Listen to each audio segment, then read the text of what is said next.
Si Arabella ay isang bilyonaryong walang tiwala sa kasal dahil sa panloloko ng kanyang ex-BF. Si Dominic naman ay isang bilyonaryong desperadong ibalik ang fiancé na nang-iwan sa kanya. Kaya isang plano ang binuo niya. Pinatawag niya ang 5 bodyguard niya at tinadukot ang babaeng bahal niya. Ngunit dahil sa palpak ng mga bodyguard, si Arabella ang nadukot at inangkin ng binata. Labis ang ganti ng dalaga sa binata. Nais ito ng asawa, pues handa siyang pakasalan ito para paibigin niya at iwan sa bandang huli para makabawi sa kinuha nitong iniingatan niya. Ano ang kahihinatnan ng pagsasama nila sa iisang bubong kung wala silang pagmamahal sa isa't isa? Magandang araw, Angels! Isa na muling full story ang nais kong ibahagi sa inyo na siguradong magbibigay kilig at inspirasyon sa bawat isa. Pero bago tayo magpatuloy, kung bago ka pa lamang sa aking channel ay pakilike po ng ating video, paklik din ang subscribe button, gayon din ang bell icon para lagi kayong updated sa mga parating ko pang uploads. Isang napakatamis na ngiti ang sumilay sa mga labi ni Dominic habang pinagmamasdan ang napakagandang mukha ni Veronica. Sa ilalim ng kislap ng kristal na chandelier ng eksklusibong restaurant na yon, tila walang mas liligaya pa sa bilyonaryong binata sa gabing ito. Inabot niya ang kamay ng kasintahan, hinawakan ito ng mahigpit at dahan-dahang tumayo, halikan sana sa labi ang nobya. Subalit, bago pa man magtagpo ang kanilang mga labi, mabilis na umiwas si Veronica. Lumingon ito sa gilid, isang malamig at mailap na reaksyon na nag-iwan ng lungkot sa mukha ng binata. Napatigil si Dominic sa ere. Dahan-dahan siyang naupong muli. Pilit na pinapagaan ng sarili kahit na may kung anong kaba ang bigla niyang nadama. Ano to, babe? Medyo nahihiya ka ba dahil may ilang tao sa paligid natin? Biro ni Dominic. Sinusubukang ibalik ang magaan na atmosfera. Subalit ang katahimikang sumunod ay naging mas nagpakaba pa sa kanya. Dahan-dahang ibinaba ni Veronica ang kanyang kristal na baso ng alak. Walang kahit anong emosyon ng kanyang mga mata. Malamig pa ito sa yelong, unti-unting natutunaw sa kanilang tabi.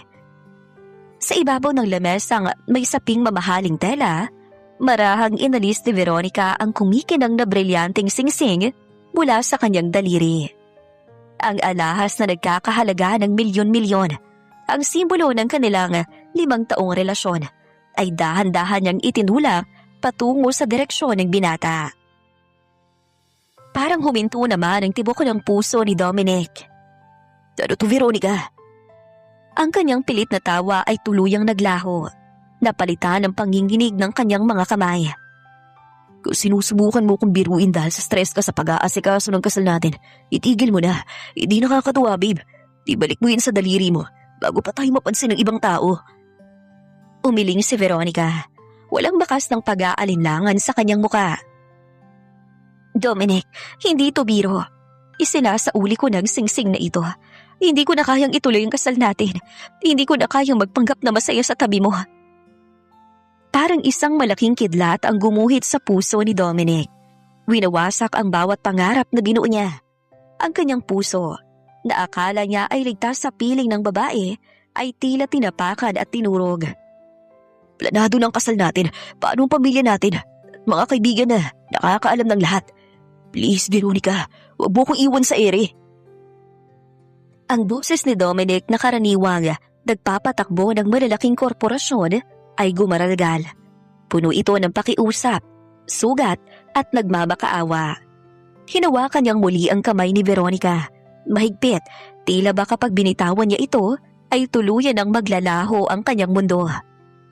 Kung may nagawa kong pagkukulang, sabihin mo sa akin, babaguhin kong lahat.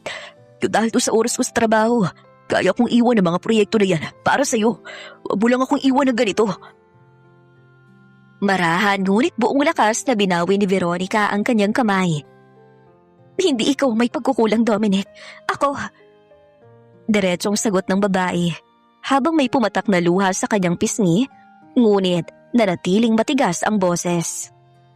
Ang totoo, Hindi ko kayang maging asawa mo dahil hindi pa ako handang makasal sa'yo at hindi ako magiging handa. Ngunit bakit ngayon lang, Veronica? 5 taon nating binuo ang relasyon na ito. Ang simbahan, ang reception, ang mga imbitasyon na ipadala na sa pinakamalalaking pamilya sa bansa. Halos mapatayo si Dominic. Ang kanyang puso ay nagbababataas sa matinding emosyon. Yumuko si Veronica. Ngunit mabilis din itong tumingala upang salubungin ang nagmamakaawang mga mata ng kasintahan. Dahil may mahal na akong ibang lalaki, Dominic. Patawarin mo ko, ngunit matagal ko na siyang minahal. Mabait kang tao at masakit para sa akin na saktan ka. Pero mas masasaktan ka kung magpapakasal ako sa iyo. Pero ibang lalaki naman ang laman ng isip at puso ko. Naiiyak na saad ng dalaga. Parang bomba na nagwala ang mga salitang yon sa pandinig ni Dominic. Ang katotohanang may ibang lalaking nagmamay-ari na sa puso ng kanyang nakatakdang asawa ay isang napakatinding sampal sa kanyang pagkatao, sa kanyang yaman at sa kanyang tapat na pag-ibig. Sinong lalaking yun? Ang galit at selos ay biglang sumiklab sa mga mata ni Dominic. Pinapalitan ng lungkot ng isang mapanganib na apoy. Basigit ba siya sa akin? Ibibigay ba siyang karangyaan na hindi ko kayang ibigay sa'yo? Hindi ito tungkol sa pera o kapangyarihan, Dominic. Saad ni Veronica sa mahinang boses. Hindi ko mapipilit ang puso ko. Sinubukan kong mahalin ka. Pero ang totoo, nahihigpitan ako sa'yo. Kung itutuloy natin ang kasal na to, magiging bilanggulang ako. Masasaktan lang nating dalawang isa't isa. Tumayo si Veronica. Isinukbit ang kanyang mamahaling bag at tumingin sa huling pagkakataon sa binata na ngayon ay tulala at bagsak ang mga balikat. Patawa, Dominic. Sana ay mahanap mong babaeng para sa iyo. Huwag mo na akong hahanapin pa. Mabilis na humakbang paalis si Veronica. Iniwan ang binata na mag-isa sa gitna ng karangyaan ng restaurant. Ang singsing na brilyante ay nananatiling nakalapag sa lamesa. Kumikinang, malamig, at wala ng buhay. Nanginig ang panga ni Dominic habang ang kanyang mga kamao ay nagngingit-ngit sa galit. Hindi niya matatanggap ang ganitong kabiguan. Ang isang Dominic ay hindi iniiwan at lalong hindi iniagawan. Hindi kita pakakawalan, Veronica. Bulong ni Dominic, ang kanyang boses ay naging malalim at puno ng madilim na determinasyon. Kung kailangan kitang kunin at ikulong sa sarili kong mga kamay para matutunan mo kong mahalin, gagawin ko. Inilabas niya ang kanyang telepono at tinawagan ng leader ng kanyang mga bodyguard. Tihanda ang sasakyan at ang 4 upang kasama. Sundan niyo si Veronica. Ngayong gabi, ibalik niyo sa akin ang babaeng nagmamay-ari ng buhay. Seryosong saad ng binata. Kinagabihan, mabilis na kumilos si Buboy, ang pinulong ng kanyang mga piling bodyguard. Kasama nito sina Estong at 3 pang armadong lalaki na nakasakay sa isang itim na van. Narinig niyo si Boss Dominic kanina. Wika ni Buboy habang isinusuot ang itim na bonnet upang itago ang kanyang muka. Sunduin, senyorita. Ayaw ni Boss na masaktan siya. Pero kailangan natin siyang dalhin sa mansyon. Ngayon din. Baliwanag ba? Baliwanag, pinuno! Sagot ng 4, kabilang na si Estong na abala sa pag-aayos ng kanyang disguise. Samantala, sa labas ng isang marangyang hotel kung saan katatapos lang ng isang prestihiyosong business party, naglalakad ang dalagang si Arabella. Suot ang isang mamahaling pulang gown na hapit sa kanyang katawan. Baka sa kanyang magandang muka ang matinding pagod at pagkainip. Kilala si Arabella sa mundo ng negosyo bilang isang ice queen. Basungit, walang pakialam at may matinding galit sa mga lalaki mula nang iwan siya ng kanyang ex-boyfriend na si Dr. Menard upang manirahan sa abroad. Walang saysay na party.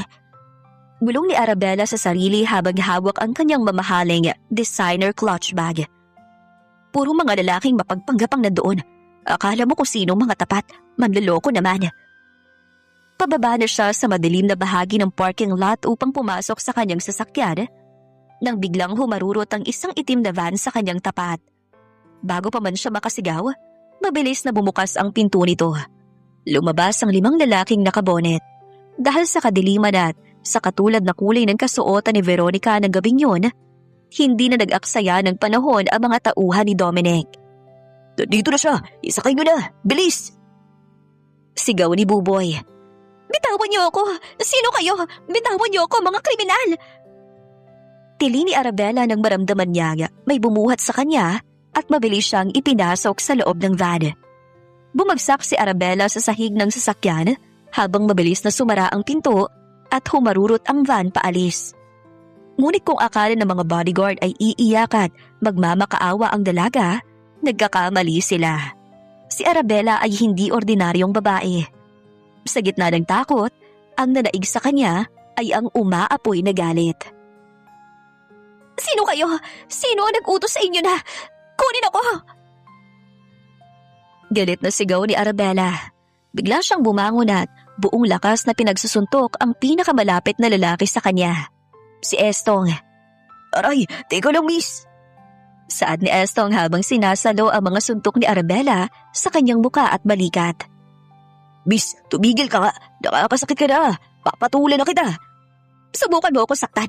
Malalagot kayo sa akin. Hindi niyo ako kilala. Mga kidnapper kayo. Sigaw muli ni Arabella. Sabay sipa sa binti ng isa pang bodyguard. Nagwala siya sa loob ng van. Naging parang mabangis na pusa na handang manakit. Tumigil ka na nga, Estong. Palalagot tayo kay boss. Magiging asawa niya yan. Saway naman ni Buboy habang pinipigilan sa Estong na gumanti. Huwag mo akong saktan. Baka mapatalsik tayo sa trabaho. Tila naman natigilan si Arabella sa narinig. Ibinaba niya ang kanyang nakataas na kamao. Hingal na hingal. Habang ang kanyang magulong buhok ay humarang sa kanyang buka. Ang kanyang matatalas na mata ay naningkit sa dilim. Asawa? Boss? Ulit ni Arabella. Puno ng pagtataka at galit ang boses. Sino mga to? Sino ang boss ninyo? Huwag ka na magtanong, Ma'am Veronica. Alam naman natin nag-aaway kayo ni Boss Dominic kanina sa restaurant. Kaya dadalhin ka namin sa kanya para magkaayos kayo. Paliwanag ni Buboy. Sinusubukang pakalmahin ang sitwasyon. Kaya pakiusap, huwag ka na magwala. Napakunot ang noo ni Arabella. Veronica? Dominic? Doon niya napagtanto ang isang malaking katotohanan. Hindi siyang pakay ng mga lalaking ito. Nagkamali sila ng dinukot. Pakawalan niyo ako! Sinasabi ko sa inyo, maling babae ang kinuha ninyo! Sigaw ni Arabella habang patuloy na naninipa sa loob ng van. Ang kanyang pulang gown ay bahagya ng nagusot, ngunit ang kanyang galit ay mas lalo pang nagwawala. Pagsisisihan ninyo ang ginawa niyo ito sa akin! Ay naman, Buboy, pigilan mo nga to. Kung hindi lang to pakakasalan ni boss, baka naihagis ko na to sa bintana. Saad ni Estong habang nakasalo muli ng isang sipa mula sa matutulis na takong ni Arabella. Veronica, pakiusap naman. Tumahimik na kayo para sa kabutihan niyo rin naman ito at ni Boss Dominic eh. Sigaw ni Buboy na nauubusan na rin ng pasensya. Hindi nga ako si Veronica. Ilang beses ko ba sa inyong sasabihin? Pabalik na sigaw ni Arabella. Susuntukin pa sana niya ang binata nang senyas ni Bubuyang, isa pa nilang kasama. Wala nang pagpipilian eh, Song. Wakan mo mang kamay niya. Utos ni Buboy. Mabilis na gumalaw ang mga bodyguard. Kahit anong piglas ni Arabella na hawakan na siya ng dalawang lalaki habang si Buboy ay mabilis na naglabas ng panyo na may pampatulog. Mabilis nitong itinakip ang panyo sa ilong at bibig ni Arabella. Nanlaki naman ang mga mata ng dalaga. Pilit na umiiwas. Ngunit sa loob ng ilang segundo ay unti-unting bumigat ang kanyang mga pilik mata. Ang kanyang natitirang lakas ay naglaho at tuluyan siyang bumagsak sa balikat ni Estong. Walang malay. Salamat naman natapos din ang gera. Hingal na wika ni Estong habang inaayos ang pagkakahiga ng dalaga. Pero parang pumayat ata si Ma'am Veronica ngayon. Tapos parang mas naging matapang. Huwag ka na nga madaming daldal. I-text mo si boss. Sabihin mo na, papunta na tayo sa kodo niya. Utos ni Buboy. Pagkalipas ng isang oras, marahang binuhat ng bodyguard ang walang malay na si Arabella patungo sa marangyang master's bedroom ni Dominic. Iniwan nila itong nakahiga sa gitna ng malawak at malambot na kama bago tahimik na lumabas ng silid. Madaling araw na nang bumukas ang pinto ng kwarto. pumasok si Dominic na pasuray-suray. May hawak pang bote ng mamahaling whiskey sa kanyang kanang kamay. Lasing na lasing ang binata. Ang kanyang buhok ay gulo-gulo at ang kanyang polo ay may ilang butones ng nakabukas. Hindi na niya nagawang buhayin pa ang ilaw ng silid. Ang tanging nagbibigay ng liwanag doon ay ang sinag ng buwan na dumaraan sa malaking glass window. Veronica. Bulong ni Dominic, ang kanyang boses ay puno ng pait at labis na pangungulila. Napatingin siya sa kama at anino ng isang babaeng nakahiga doon. Dito ka. Alam kong hindi mo ko kayang tiisin. Ibinaba niya ang bote ng alak sa sahig at dahan-dahang lumapit sa kama. Lumuhod siya sa tabi nito. Pinagmabasda ng hugis ng katawan ng babae sa ilalim ng kumot. Sa kanyang lasing na isipan, ang bawat anggulo nito ay ang kanyang nobya. Akin ka lang, Veronica. Kung ito ang paraan para hindi ka mawala sa akin, gagawin ko. Kahit magalit ka sa akin bukas, kahit itakwil mo ko, hindi kita hahayaang mapunta sa iba. Mahal na mahal kita. Emosyonal na bulong ni Dominic habang ang kanyang mga mata ay nag-uunahang magpatak ng luha. Dahan-dahan niyang hinaplos ang pisngi ng dalaga. Sa pakiramdam niya, napakakinis nito. Ngunit may kakaibang bango na hindi pamilyar sa kanya. Isang amoy ng mamahaling rosas, malayo sa banayad na pabango ni Veronica. Subalit dahil sa tama ng alak, hindi na niya ito pinansin. Yumuko siya at marahang hinalika ng natutulog na dalaga. Ang halik na nagsimula sa lambing ay naging mapusok, dala ng takot na maiwan sa ere. Sa ilalim ng kadiliman ng gabi, dinala ng matinding emosyon at alak ang binata. Inangkin niyang babaeng akala niya ay ang kanyang fiancé, nang hindi nalalamang ang kanyang kayakap ay ibang babae pala. Kinaumagahan, unti-unting sumilay ang sikat ng araw sa loob ng silid.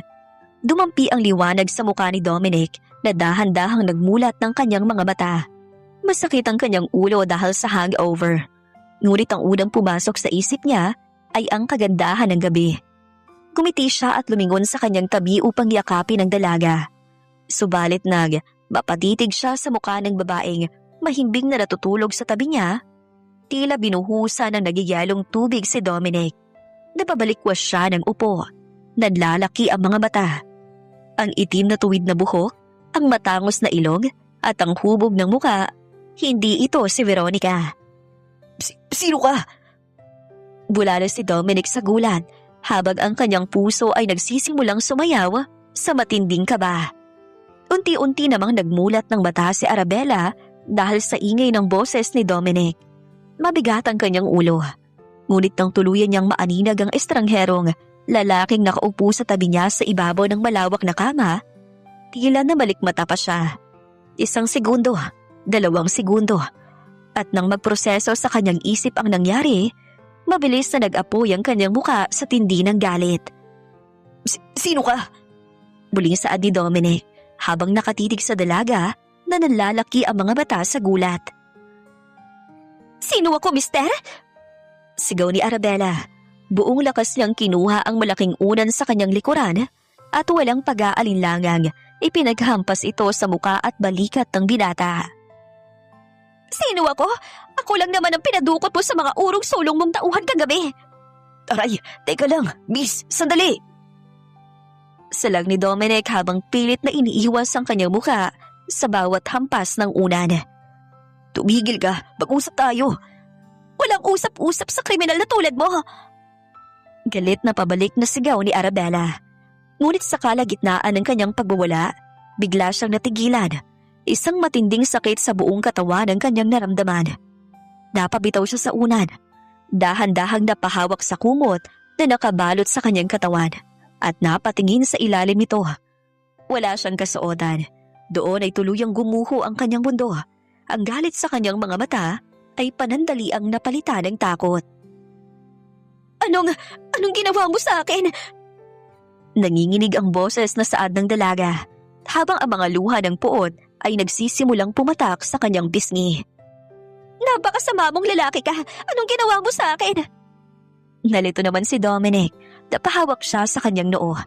Pilit na inaalala ang mga tagpo kagabi. Sandali, akala ko ikaw si Veronica. Lasing ako kagabi. Pumasok ako rito na madilim ang kwarto at Hindi ako si Veronica. Akala mo ba lahat ng babae ay pwede mo makuha ng dahil lang sa pag-ibig o sa alak? Sigaw ni Arabella habang isinusumbat ang bawat sakit na nararamdaman.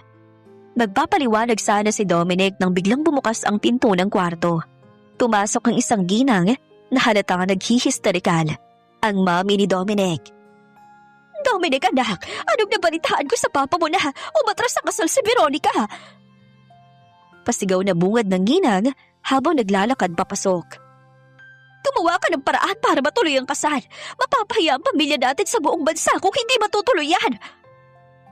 Ngunit, napatigil ang ginang sa pagsasalita nang makita ang babaeng nakaupo sa kama. Umiiyak at mahigpit na nakabalot ang katawan ng kumot. Pero mas lalong nagulat ang ginang. Nanlaki ang mga mata at halos mapahawak sa kanyang dibdib nang makilala kung sino ang babaeng nasa harap niya. Arabella de Guzman? Saan ito sa tono ng hindi makapaniwala.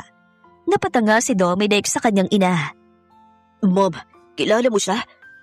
Sino ang hindi makakakilala sa kanya, Dominic? Halos mabulol ang ginang sa matinding kaba. Siya ang nag-iisang nakapagmana ng The Guzman Group of Companies, ang pinakamakilala at pinakamayamang bilyonaryong kilala sa larangan ng negosyo. Tumingin si Arabella sa ginang. Saka ibinalik ang kanyang matatalas na mata kay Dominic. Ang kanyang kahinaan kanina ay mabilis na napalitan ng kanyang likas na pagiging masungit at makapangyarihan. Tama ang mami mo, mister, at sinisigurado ko na ipakukulong kita at pababagsakin ko ang buong negosyo ng pamilya ninyo sa loob lang ng isang araw. Mabilis na kinuha ni Arabella ang kanyang clutch bag na nasa ibabaw ng side table at kinuha ang kanyang telepono. Nanginginig ang kanyang mga daliri sa galit habang nagtitipa ng numero.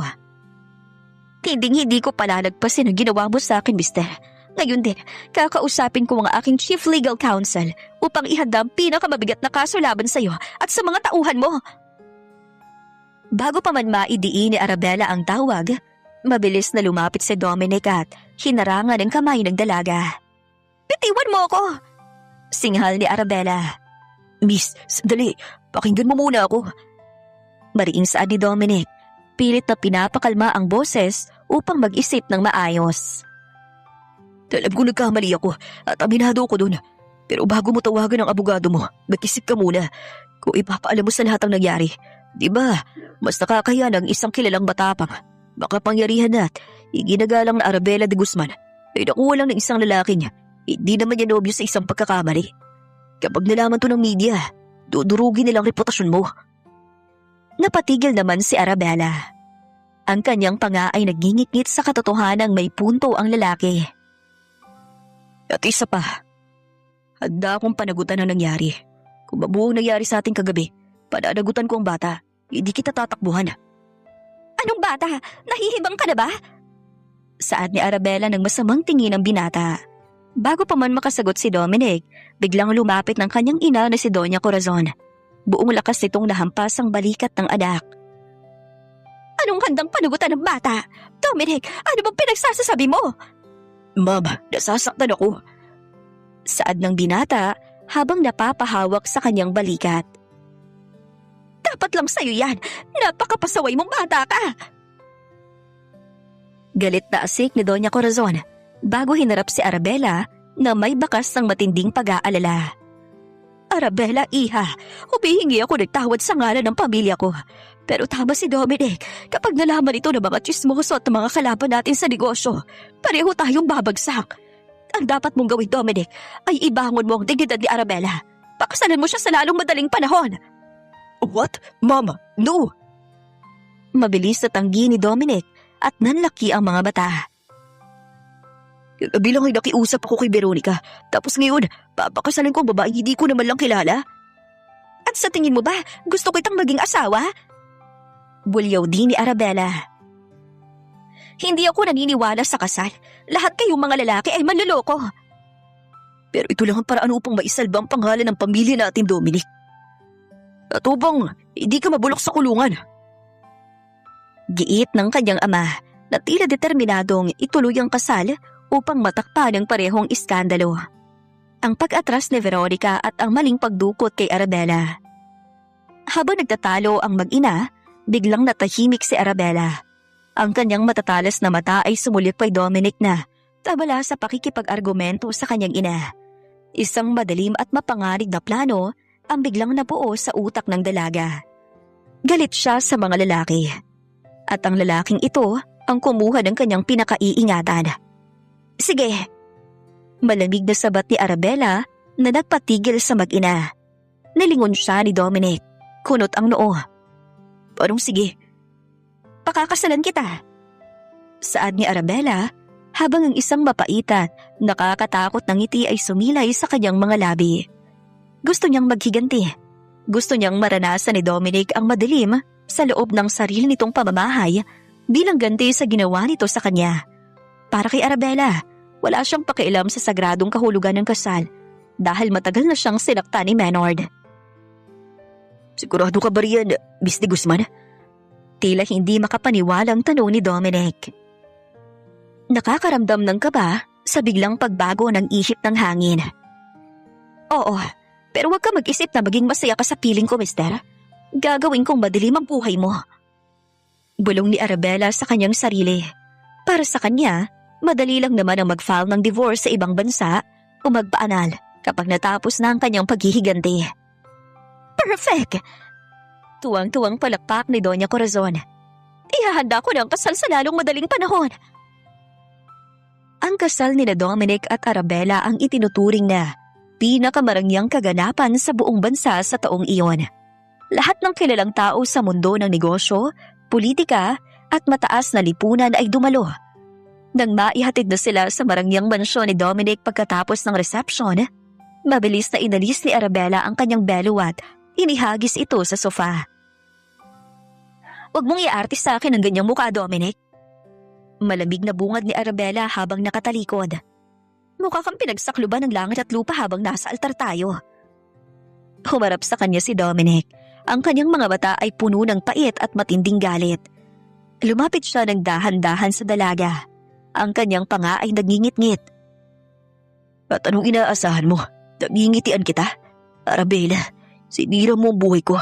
Dapat na nakatayo sa tabi ko ngayon ay si Veronica. Hindi isang katulad mo walang puso na ginamit ang pagkakataong ito para lang makaganti.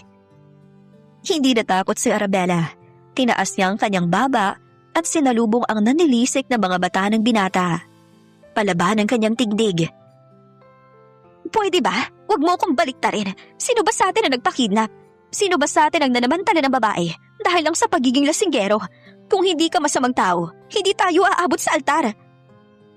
Tumahimik ka! Asik ni Dominic habang tinuturo ang pintuan ng master's bedroom. Makinig ka sa akin. Ngayong kasala tayo sa mata ng publiko. May mga tutunin tayo rito sa bahay. Sa iisang kwarto tayo matutulog para hindi magtaka mga katulong at ang media na nagmamasid. Ayoko maging mitsa ng chismis ang pamilya ko. Napakunot ang noo ni Arabella. Sabay krus ng kanyang mga braso. Sa iisang kwarto? Nahihibang ka ba? Akala mo ba papayag akong tabihan ng isang kriminal na tulad mo? Wala kang magagawa. Asawa ko. Pagdidiin ni Dominic sa huling salita na puno ng sarkasmo.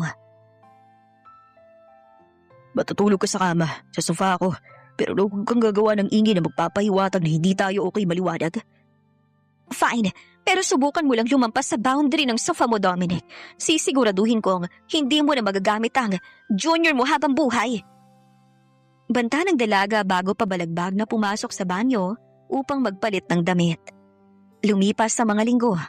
Ang mansyon na dapat ay puno ng pagmamahala ng mga bagong kasal ay naging parang isang malamig na sementeryo. Walang kibuan ng dalawa kung hindi kinakailangan. Dagdag pa sa bigat ng kalooban ni Dominic ang katotohanang tuluyan nang nawala ng balita ang kanyang mga tauhan kay Veronica. Nalaman na lamang niya mula sa impormante na lumipad na ito patungong ibang bansa kasama ang bago nitong kasintahan.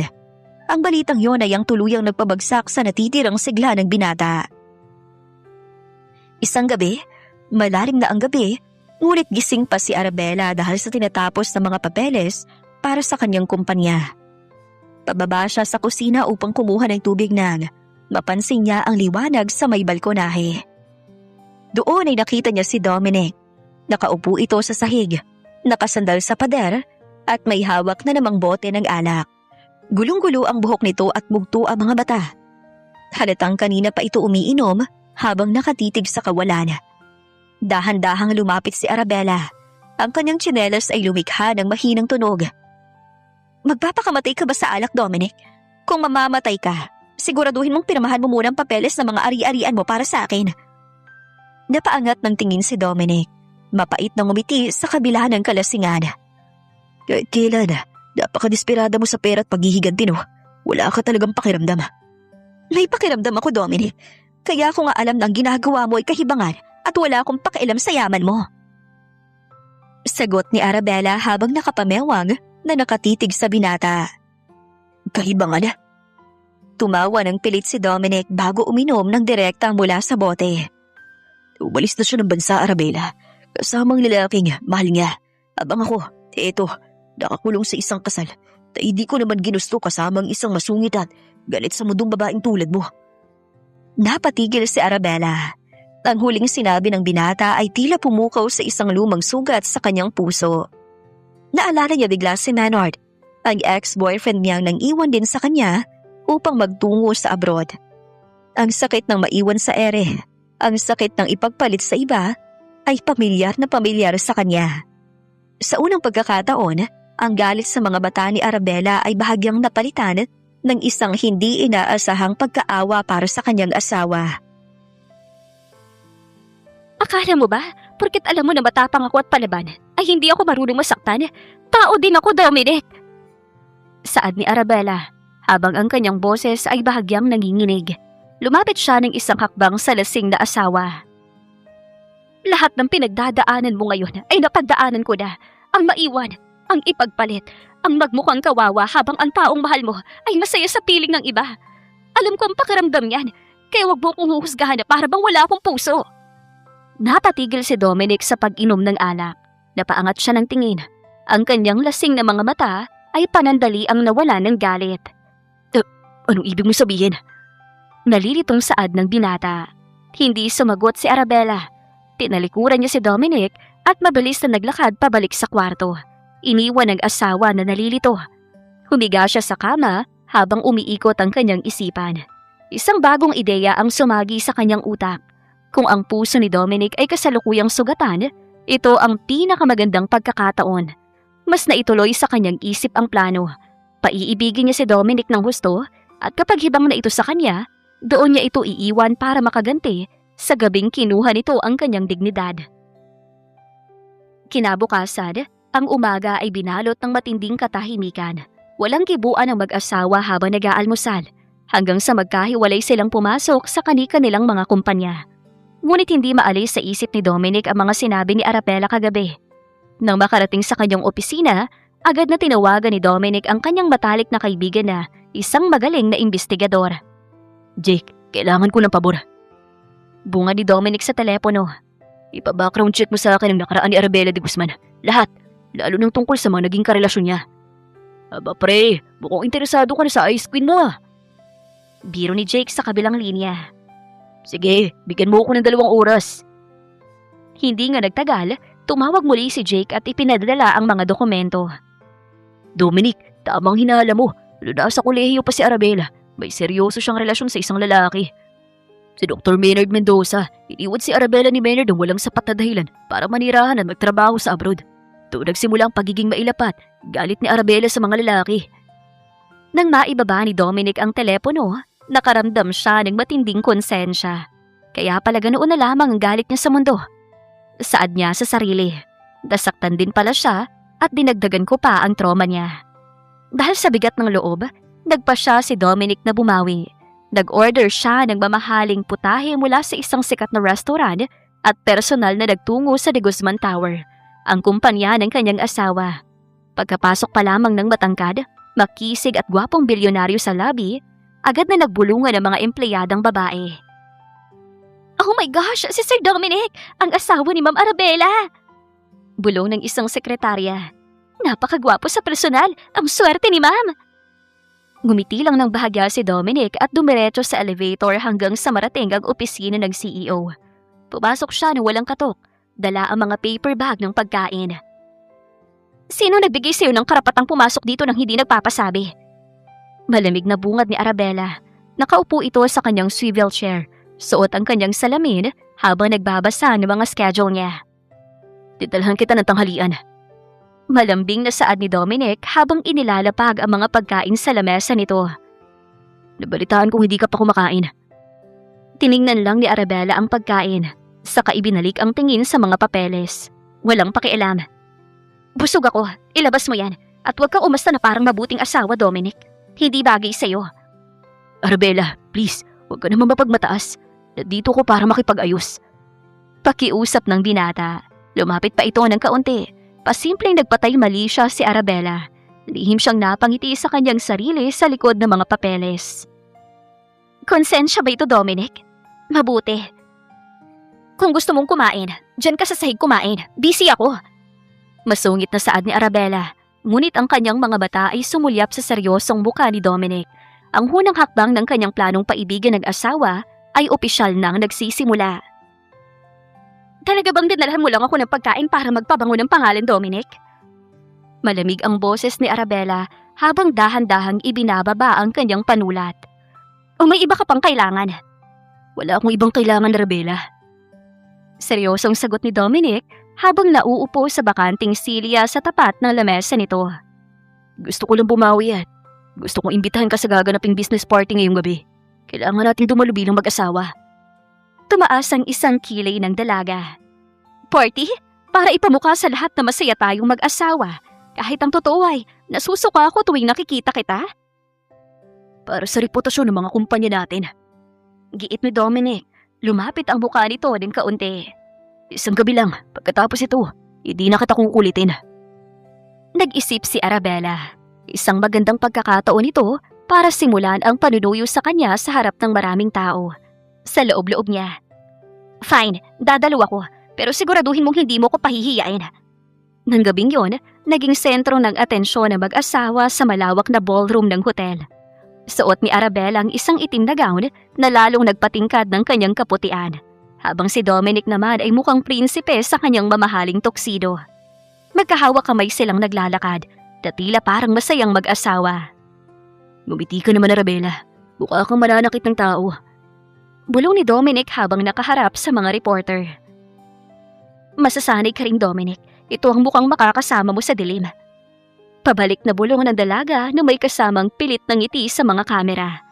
Habang abala si Dominic sa pakikipag-usap sa ibang banyagang investor, lumapit kay Arabella si Don Enrique, isang matandang bilyonaryo na kilala sa pagiging mapang-api at bastos sa mga kababaihan sa industriya. Aha, nag-iisang ice queen ng De Guzman Group. Balita ko ay, biglaan ang kasal niyo na batang si Dominic. Sabihin mo nga sa akin, Arabella, magkano bang ibinayad ng pamilya niya para makuha ang isang tulad mo?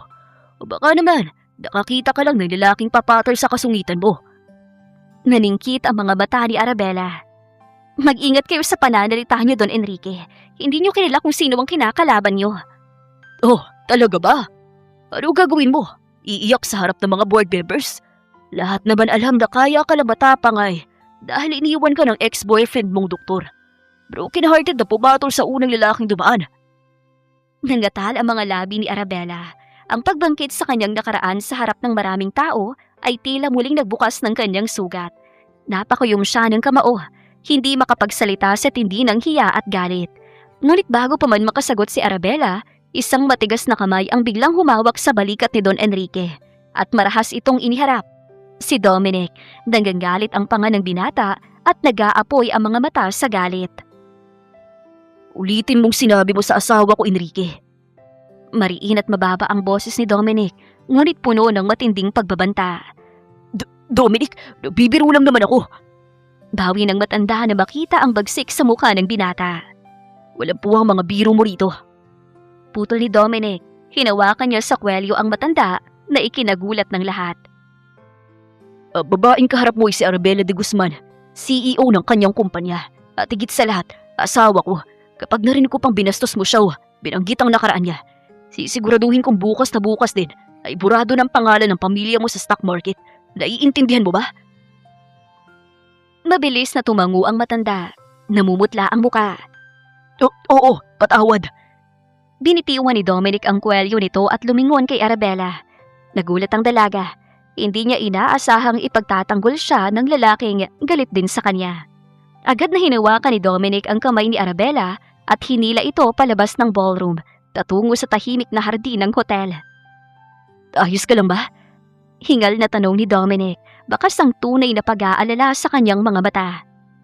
Huwag mo nang isipin ang sinabi ng matandang yun.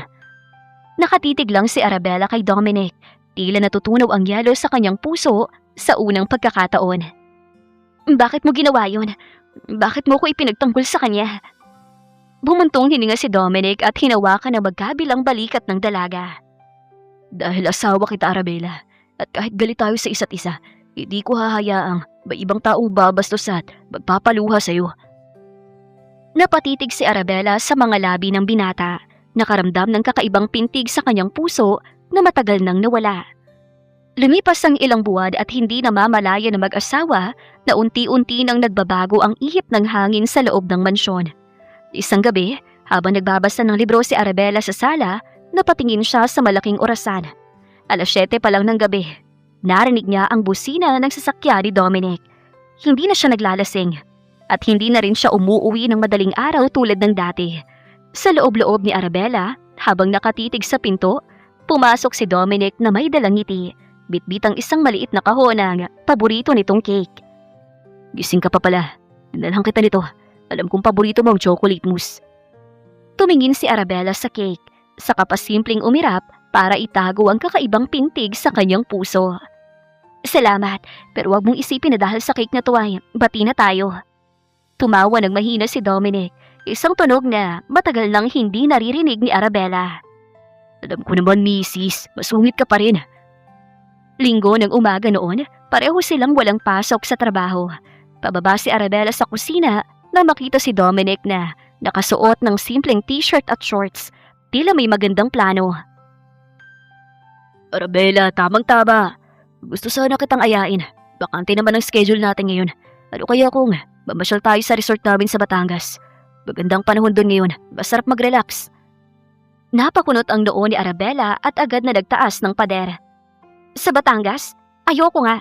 Marami akong tinatapos na trabaho para sa kumpanya bukas. At bakit naman ako sasama sa'yo? Dako, walang hihindi sa pamamasyal na ito. Isang pamilyar at masiglang boses ang biglang umalingaw-ngaw mula sa pinto ng kusina. Napatayo ang dalawa na makita si Doña Corazon na pumasok. May dalang mga sunglasses at sombrero. Mommy, anong ginagawa mo rito? Gulat na tanong ni Dominic. Sorpresa! Ako ang nagplano ng pamamasyal na ito. Arabella, iha. Nakangiting lumapit ang ginang at hinawakan ang kamay ng manugang. Kinausap ko ng sekretarya mo. Walang pwedeng gumulo sa iyo ngayon. Masyado kayong subsob sa trabaho. Kailangan ninyong mag-honeymoon kahit isang araw lang. Dahil sa pagdating at pagpipilit ng ina ni Dominic, walang nagawa si Arabella kundi ang sumama. Pagdating nila sa pribadong resort sa Batangas, tila napawi ang lahat ng stress ni Arabella.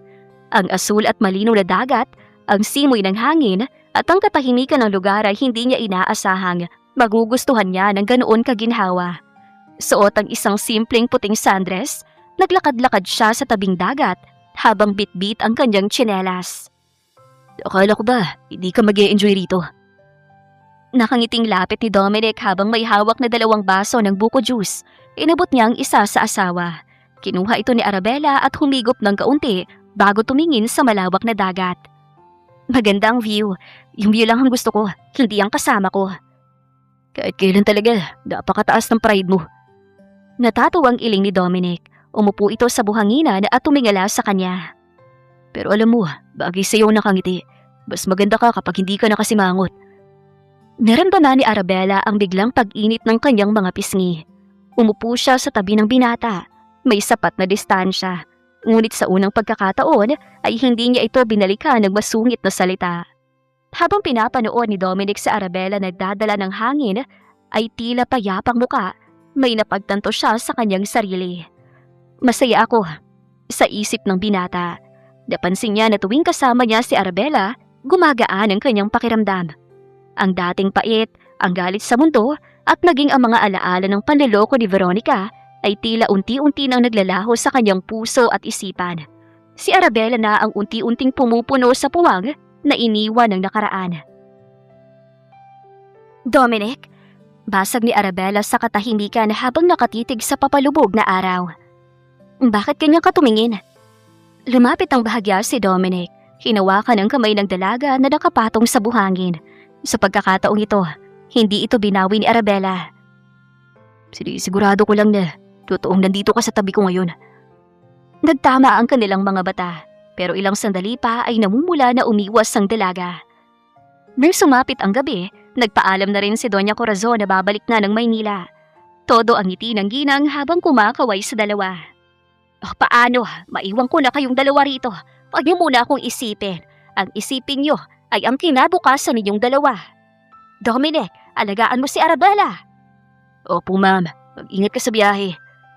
Sagot ni Dominic habang nakaakbay sa asawa na hindi naman pumalag sa harap ng biyanan. Nang tuluyang makaalis ang sasakyan ng ginang, agad na lumayo si Arabella at inayos ang kanyang damit. Oh, umalis na si Mami. Pwede mo nang alisin ang kamay mo sa balikat ko, Dominic. Grabe ka naman, misis. Natatawang asik ni Dominic. Sige na, magpalit ka na ng damit. May nakahandang hapunan para sa atin sa tapat ng dalampasigan. Hindi inasahan ni Arabella ang sorpresa na sumalubong sa kanya nang bumaba siya sa beach area. May nakahandang maliit na lamesa na napapaligiran ng mga kandila at sariwang bulaklak. Ang liwanag ng apoy ay sumasayaw sa buhanginan habang marahang tumutugtog ang isang instrumental na musika sa background. Isang napaka-romantikong candle dinner ang inihanda ng asawa. Para saan ang lahat ng to, Dominic? Gulat na tanong ni Arabella habang inaalalayan siya ng asawa na maupo. Para sa atin. Gusto kong simulan natin ang bago, Arabella. Ayoko na mag-away tayo. Magsimula tayo bilang totoong mag-asawa. Matapos ang kanilang masarap na hapunan, tumayo si Dominic at inilahad ang kanyang kamay kay Arabella. Baari ba kitang maisayaw aking basungit na misis? Naisa nang tumanggi ni Arabella, ngunit ang musika at ang simoy ng hangin ay tila humihila sa kanya. Dahan-dahan niyang ipinatong ang kanyang kamay sa palad ni Dominic. Hinila siya ng binata pa itaas at ipinulupot ang isang kamay nito sa kanyang bewang, habang ang mga kamay naman ni Arabella ay kusang humaplos sa balikat ng asawa. Marahan silang sumayaw sa ilalim ng mga bituin. Ramdam ang bawat paghinga ng isa't isa. Ang distansya na dati ay parang pader ng yelo ay tuluyan ang naglaho. Salamat sa gabing ito, Dominic. Walang anuman, Arabella. Gagawin ko lahat para lang makita ka nakangiti. Sagot ni Dominic. Ang boses ay puno ng emosyon. Dahan-dahang huminto sa pagsasayaw si Dominic. Ginamit niya ang kanyang daliri upang itaas ang baba ng dalaga. Nagtagpo ang kanilang mga mata. Wala na ang galit, wala na ang puot. Puro na lamang pagnanais at tapat na damdamin ang natitira. Unti-unting iniyuko ni Dominic ang kanyang muka. At doon ay marahad niyang nilapat ang kanyang mga labi sa labi ni Arabella.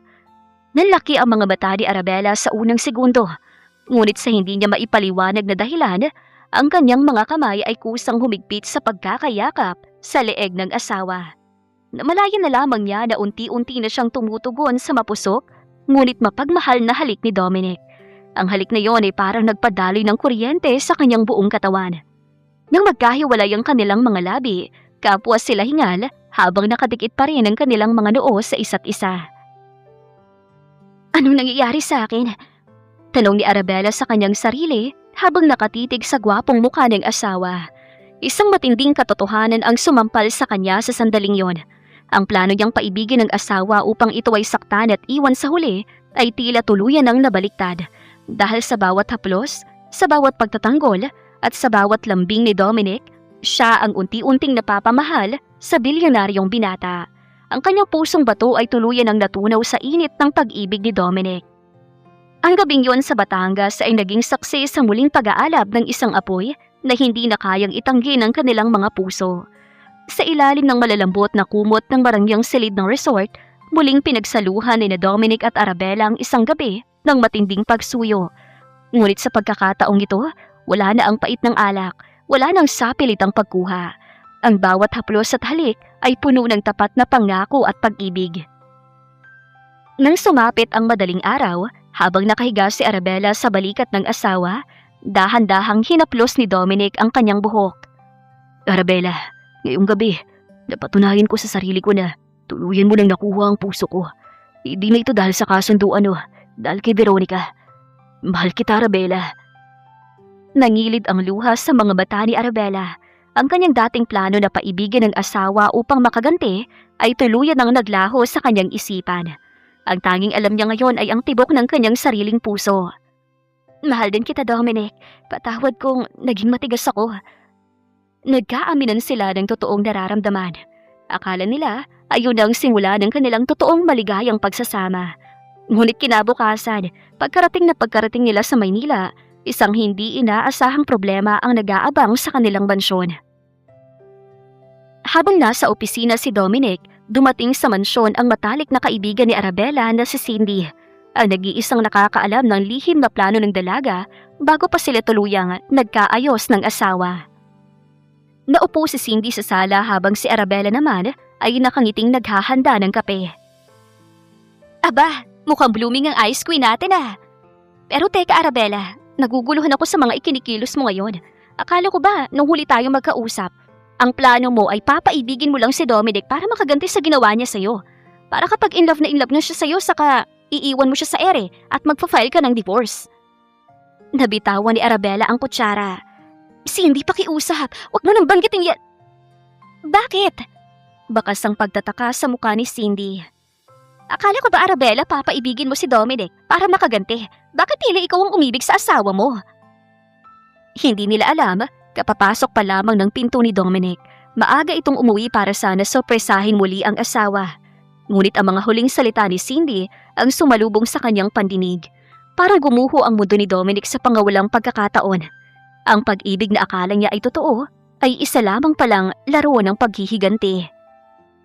Dominic? Nanginginig na saad ni Arabella nang mapansin ng asawa na nakatayo sa may pintuan. Namumutla ang muka at nanggagalit ang mga kamao sa matinding galit. Mabilis na tumayo si Cindy, natatakot sa tensyon. Dominic, sandali, magpapaliwanag ako. Umalis ka muna, Cindy. Malamig at mariing utos si Dominic. Walang nagawa si Cindy kundi ang mabilis na lumabas ng bahay. Nang sila na lamang dalawa ang naiwan, lumapit si Arabella kay Dominic. Umiiyak at pilit na hinahawakan ang kamay ng asawa. Dominic, makinig ka muna sa akin. Totoo, nung una'y galit ako. Binuo ko ang planong yan dahil nasaktan ako. Pero bago tayo pamunta ng Batangas, nagbago ng lahat. Mahal kita, Dominic. Totoo lahat ng nangyari sa atin. Mabilis na binawi ni Dominic ang kanyang kamay.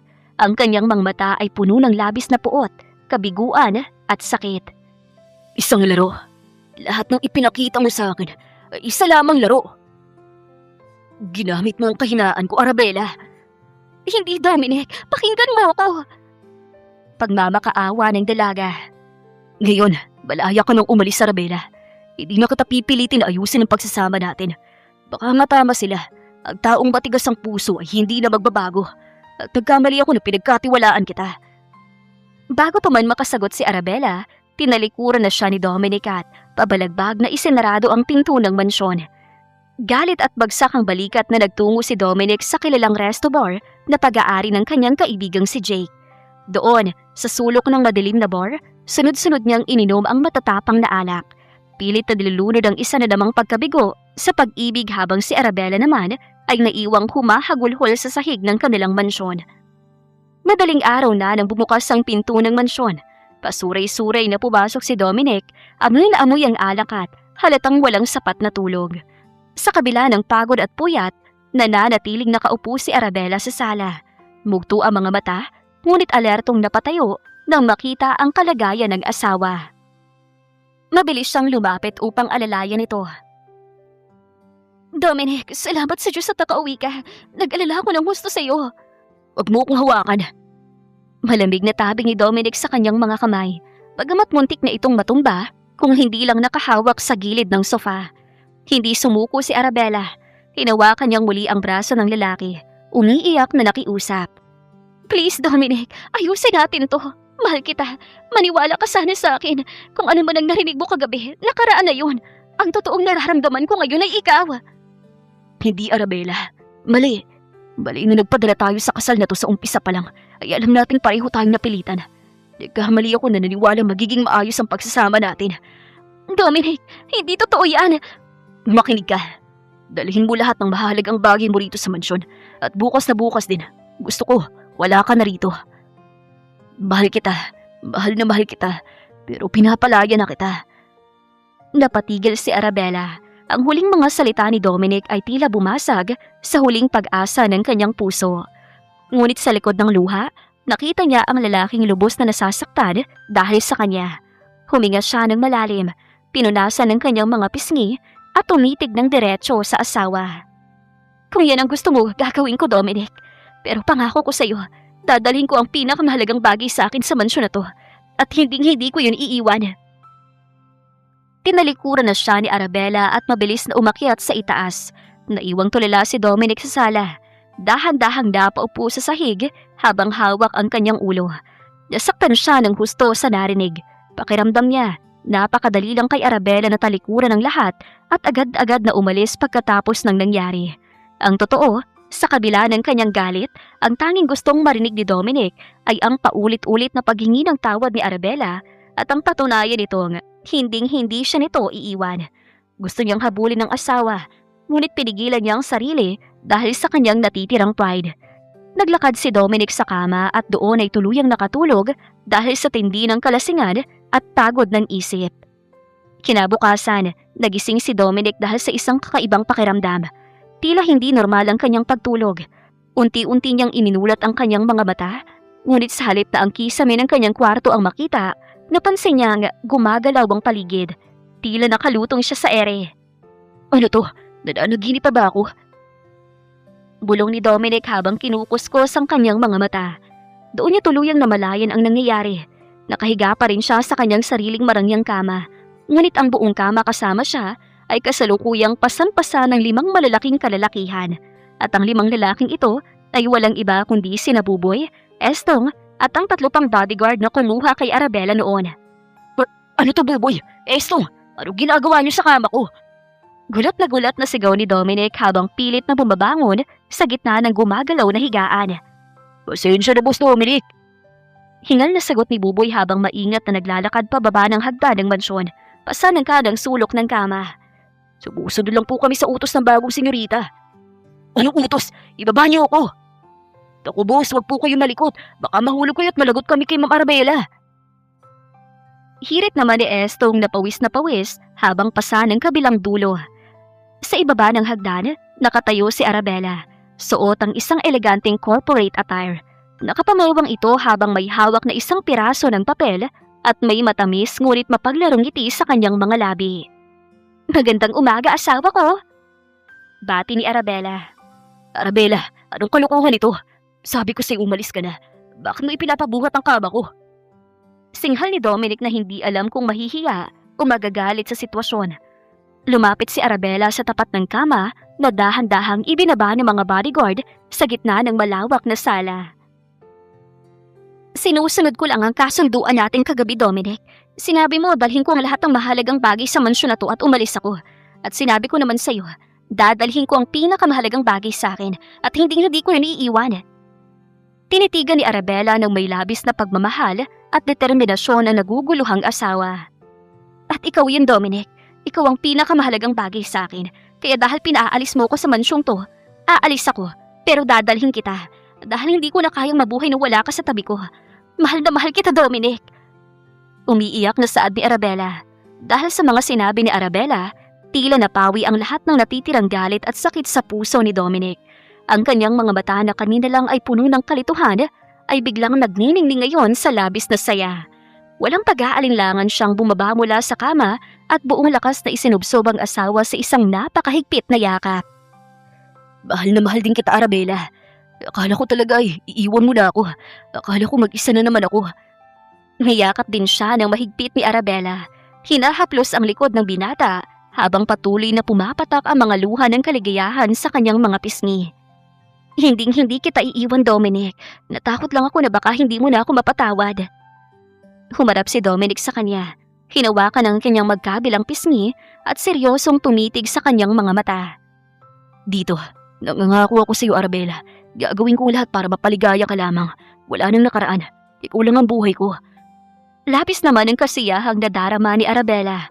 Sa kabila ng mapait niyang karanasan kay Maynard na naging sanhi ng kanyang matagal na galit sa mga lalaki, napagtanto niya na sa wakas ay nahanap na niya ang lalaking tunay na magmamahal at magpapahalaga sa kanya. Ang gintong hawla na kinatatakutan niya noon ay naging isang paraiso na ngayon sa piling ni Dominic. Habang nag-uusap ang mag-asawa sa gitna ng sala, tila kinikilig naman ang 5 tauhan na nasaksi sa buong tagpo. Si Estong ay pasimpleng siko ng siko kay Buboy habang nakangiti ng malawak. Boss ma'am. Siguro naman po, Ma'am Arabella, nakabawi na kami sa inyo sa baling pagdukot namin ng una. Hindi niyo na po ako susungitan o sasampalin. Oo, Estong. Dahil dyan, bibigyan ko kayong 5 ng malaking bonus. Nagawa ninyo ng maayos ang trabaho nyo. Lalo na ngayong okay na kami. At kasama ko ng asawa ko.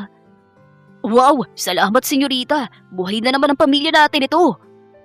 Tuwang-tuwang sigaw ni Estong na nakipag-high five pa sa ibang mga bodyguard. Salamat po, Ma'am Boss. Alis na po kami para makapag-celebrate kayo.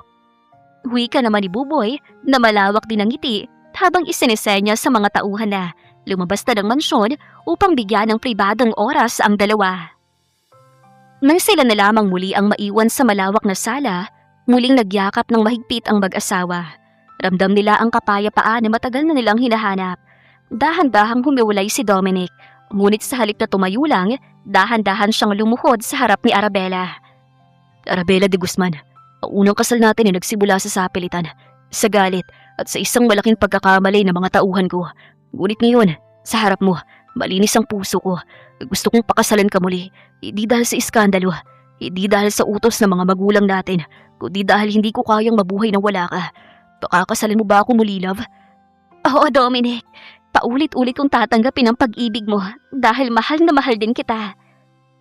Masayang tugon ni Arabella. 1 buwan matapos ang madamdaming pag-aayos ni na Dominic at Arabella, muling binalot ng marangyang selebrasyon ng lungsod. Ngunit ang kasalang ito ay malayong malayo sa una nilang pag-iisang dibdib. Wala na ang malamig na titigan, wala na ang pait ng nakaraan, at wala na ang pilit ng ngiti para lamang sa mga kamera. Ang bawat sulok ng katedral ay napuno ng tunay na pag-ibig, kagalakan at mga bulaklak ng puting karnasyon na sumisimbolo sa isang bagong simula. Napakasaya ni Doña Corazon na nakaupo sa unang hanay ng mga upuan. Hindi niya napigilang maiyak sa tuwa habang pinapanood ang kanyang anak na si Dominic na may malawak na ngiti at nagniningning na mga mata habang naghihintay sa altar. Salamat sa Diyos! Sa wakas ay natagpuan din ng anak ko ang babaeng tunay na magpapasaya sa kanya. Bulong ng ginang habang pinupunasan ng kanyang mga luha ng panyo. Nandoon din ang matalik na kaibigan ni Arabella na si Cindy. Masaya siyang nakasaksi sa pagbabago ng kanyang kaibigan. Ang dating ice queen na walang tiwala sa mga lalaki ay naglalakad ngayon sa aisle, suot ang isang napakagandang ball gown wedding dress habang nakatitig ng may buong pagmamahal sa kanyang asawa. Nung nagtagpo ang mga kamay ni na Dominic at Arabella sa harap ng altar, tila huminto ang mundo para sa kanilang dalawa. Ang kanilang mga pangako ay naging tapat, puno ng pangako na hinding-hindi na muling magpapadala sa pag-aalinlangan. Ang pag-iisang dibdib na yon ay naging opisyal na simula ng kanilang habang buhay na pagsasama. Pagkatapos ng marangyang reception, lumipad ang mag-asawa patungong Maldives para sa kanilang honeymoon. Doon, sa isang pribadong water villa na napapaligiran ng napakalinaw na asul na dagat at pinong puting buhangin, dinala ng dalawa ang kanilang mga pangarap. Isang gabi, habang nakaupo sila sa balkonahin ng villa at pinapanood ang paghalik ng buwan sa karagatan, dahan-dahang hinakap ni Dominic si Arabella mula sa likuran. Ipinatong niya ang kanyang baba sa balikat ng asawa. Hindi pa rin ako makapaniwala na asawa na kita sa totoong kahulugan ng salita, Arabella. Salamat dahil binigyan mo ko ng pagkakataon na patunayan ang sarili ko sa'yo. Humarap si Arabella sa kanya, may bitbit na isang maliit na kahon. Dominic, meron akong maliit na sorpresa para sa'yo. Regalo ko para sa honeymoon natin. Ano to, love? Nagtatakang tanong ng binata. Dahan-dahang binuksan ni Dominic ang kahon. Nang makita niya ang laman nito, isang pregnancy test kit na may malinaw na 2 pulang guhit, tila panandali ang huminto ang kanyang paghinga. Nalaki ang kanyang mga mata at napatingin siya kay Arabella na dahan-dahang tumatango habang umiiyak sa tuwa. Buntis ka? Oo, Dominic. Magiging daddy ka na. Buntis ako sa ating panganay. Masayang ibinalita ni Arabella. Labis na ikinasaya ni Dominic ang narinig. Buong lakas niyang binuhat at iniikot si Arabella sa ere habang tumatawa sa labis na galak. Bago ito maingat na ibinaba upang ihatid ang isang pinakamakulay at pinakamagandang halik sa mga labi ng kanyang asawa. Napakasaya ko, love. Magiging daddy na ako. Pangako ko sa'yo, gagawin ko ang lahat, mapaligaya ko lang kayo ng anak natin. Lord, thank you sa napakagandang biyaya na pinagkaloob niyo sa amin mag-asawa. Naiiyak na dasal ni Dominic bago dinampian ng halik ang asawa na. Agad naman itong tinugon na labis na pagmamahal. Ipinapakita ng kwento na ang pag-ibig ay hindi nakukuha sa pilit o mabilis na paraan. Ang mga sugat ng nakaraan ay kayang paghilumi ng tamang tao sa tamang panahon. Ang tapat na pagpapatawad at pagmamahal ang tunay na susi sa isang masayang pamilya. Dito na po nagtatapos ang makulay at nakakakilig na kwento ni na Dominic at Arabella. Kung kayo ang nasa sitwasyon ni Arabella, mapapatawad mo ba agad si Dominic matapos ang maling pagdukot sa iyo? Ano ang pinakapaborito ninyong tagpo sa kwento ni na Dominic at Arabella?